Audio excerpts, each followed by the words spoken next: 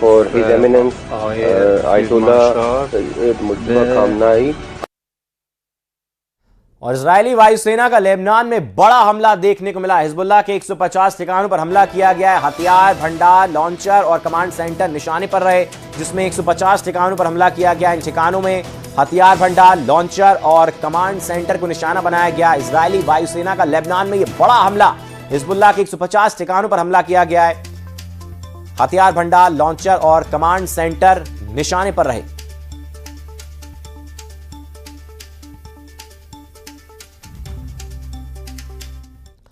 और ईरान के सर्वोच्च नेता मुस्तफा खामनेई पिछले कई मौके पर राष्ट्रपति ट्रंप ने मुस्तफा से मिलने की इच्छा जताई है, लेकिन इसी दौरान मिडिल ईस्ट में सीजफायर टूट गया है। अमेरिका ईरान पर हमला कर रहा है तो वहीं ईरान कुवैत और बहरीन को निशाना बना रहा है। ईरान में तो खबरें यहां तक चल रही हैं कि युद्ध का दूसरा राउंड शुरू होने से पहले मुस्तफा इज बैक, यानी मुस्तफा की वापसी हो गई। देखिए,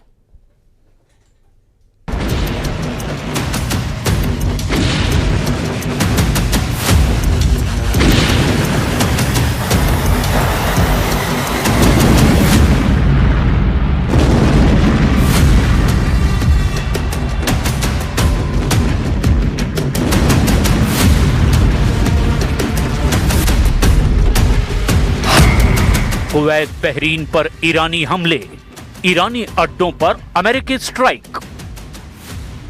ईरान अमेरिका के तनाव और युद्ध को 100 दिन होने से पहले ही ईरान युद्ध का राउंड 2 शुरू हो चुका है। ईरान ने कुवैत और बहरीन में अमेरिकी ठिकानों पर जबरदस्त बैलिस्टिक मिसाइलों और ड्रोन से हमले कर दिए हैं।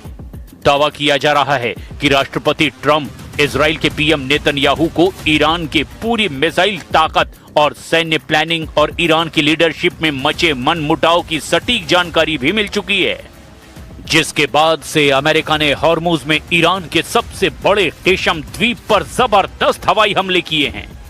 दावा किया जा रहा है कि अमेरिका के इस हमले में ईरान के रडार और एयर डिफेंस सिस्टम को जबरदस्त नुकसान पहुंचा है। उधर ईरान ने दावा किया कि उसके मिसाइल और ड्रोन हमले में कुवैत और बहरीन में अमेरिकी अड्डों को गंभीर नुकसान हुआ है। इधर एक इंटरव्यू में ट्रंप ने दावा कर दिया कि ईरान पूरी तरह से घिर चुका है और अब उसके पास मुश्किल से 21 से 22% मिसाइलें ही बची है। ट्रंप का यहां तक दावा है कि हम ईरान को 2 से 3 हफ्तों में तबाह कर सकते हैं और शायद यही वजह है कि अमेरिका ने 60 दिन के सीज फायर और वार्ता के दौरान ही ईरान के सैन्य अड्डों पर जबरदस्त बमबारी शुरू कर दी है। दावा किया जा रहा है कि अमेरिका ने ईरान के सबसे बड़े तेल स्टोरेज खर्ग द्वीप पर हमले शुरू कर दिए हैं, जिससे ईरान को भारी नुकसान हुआ है। खुफिया दावा यह भी किया गया कि ईरान की IRGC ने हॉर्मुज के संकरे समुद्री रास्तों पर बेहद खतरनाक समुद्री सुरंग भी बिछा दी है ताकि जहाजों की आवाजाही पूरी तरह से ठप हो जाए। लेकिन इस बीच ईरान के मिसाइल एक्शन से जुड़ी सबसे चौंकाने वाली सैटेलाइट तस्वीरों की वजह से हड़कंप मच गया है। जाग्रोस में ईरान एक बड़े मिसाइल हमले की तैयारी में जुट गया है। सबसे पहले देखिए ईरान ने कब, कैसे और कहां अमेरिका के अड्डों पर हमला किया। कुवैत बहरीन पर तूफानी हमले, अमेरिका नहीं रोक पाया ईरानी मिसाइलें। अभी तक पुख्ता तौर पर नहीं पता चला कि अमेरिका ने अचानक ईरान पर हमले क्यों किए और क्यों ईरान ने एक के बाद एक बैलिस्टिक मिसाइलों से अरब देशों पर हमले शुरू कर दिए।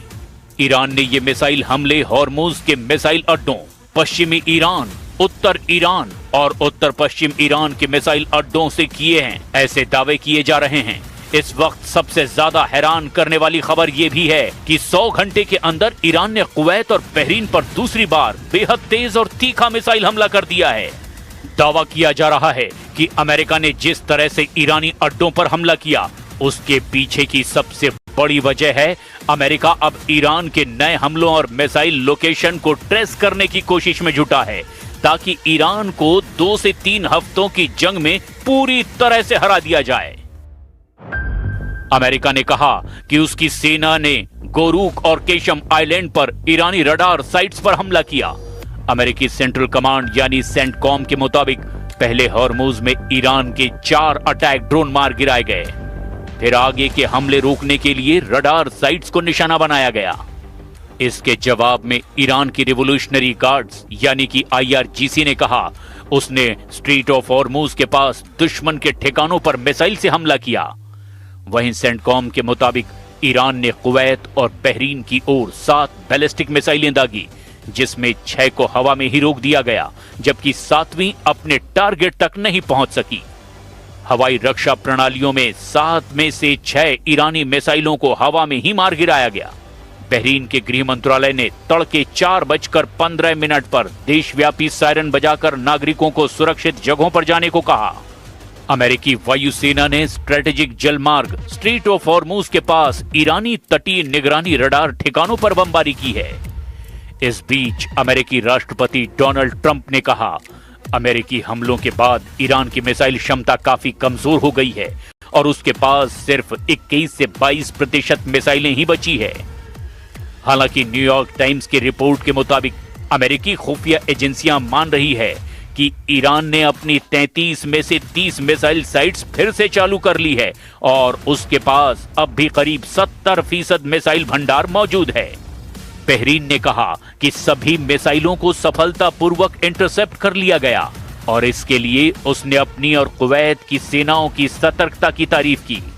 बहरीन ने ईरान से तुरंत हमले रोकने, हॉर्मुज को पूरी तरह से खोलने और समुद्री बारूदी सुरंगों की जानकारी देने और फंसे हुए 20,000 से ज्यादा नाविकों को सुरक्षित निकालने की मांग की है। ईरान के इस्लामिक रिवोल्यूशनरी गार्ड कॉर्प्स यानी IRGC ने दावा किया कि उसने हॉर्मुज स्ट्रेट से निकलने की कोशिश कर रहे 4 तेल टैंकरों में से एक को रोक दिया है। IRGC के मुताबिक चेतावनी मिलने के बाद बाकी 3 टैंकर भी पीछे हट गए हैं। 159 ships in 4 days. Even Ken is impressed by that. 4 days, 159 ships at the bottom of the sea. Not that we like that, but that's the way it is. And the blockade is unbelievable. There's never been a blockade like that. The Navy is, we have the greatest military anywhere in the world. There's never been a military like it. अमेरिकी central command यानी CENTCOM और रक्षा सूत्रों से मिली ताजा जानकारी के मुताबिक Hormuz और खर्ग द्वीप के आसपास अमेरिकी वायुसेना और नौसेना ने ईरान के सैन्य ठिकानों और नाकेबंदी तोड़ने वाले जहाजों को निशाना बनाया है। हालिया घंटों में हुए हमलों के कुछ सटीक लोकेशन के बारे में बताया गया। गोशुक और केशम द्वीप पर हमलों में ईरान को भारी झटका लगा है। अमेरिकी सेंट्रल कमांड यानी कि सेंटकॉम के आधिकारिक बयान के मुताबिक ईरान के द्वारा हॉर्मुज की तरफ बढ़ रहे कमर्शियल जहाजों पर दागे गए 4 आत्मघाती ड्रोन्स को अमेरिका की सेना ने हवा में ही मार गिराया। इसके तुरंत बाद जवाबी कार्रवाई करते हुए अमेरिकी जेट्स ने ईरान के तटीय इलाकों गोशुक और केशम द्वीप पर स्थित कोस्टल सर्विलांस, रडार साइट्स और ड्रोन ग्राउंड कंट्रोल स्टेशन पर भारी बमबारी करके उन्हें पूरी तरह से तबाह कर दिया है।